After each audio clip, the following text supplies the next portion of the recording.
ওই যে চাঁদ দেখা যাচ্ছে। ঈদ মোবারক সবাইকে, ঈদ মোবারক। এই নাও, সবার আগে তোমার জন্য মেহেদি।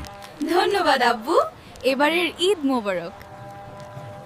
আমাকে সব টাকা দাও, এটাই আমার এই নাও। নিন নিন, এটা রাখুন। আরে নিন নিন, এটা আপনার বকশিস। আরে ভাই, এত টাকা কেন, থাক না। না, এটা রাখতেই হবে। ঈদ মোবারক। বাচ্চারা এদিকে আয়, সালামি দেবো। ঈদ মোবারক দোস্ত। ঈদের চাঁদ আকাশে ওঠে, সালামি জমা হয় লুঙ্গির পকেটে। ঈদের সালামি লুঙ্গির পকেটে, হাসি লুকানো থাকে টাকার ভাজেতে। দীপান বিতাস কাস্টমাইজের পকেট লুঙ্গির পক্ষ থেকে আমাদের সকল শুভাকাঙ্ক্ষীদের জানাই ঈদ মোবারক।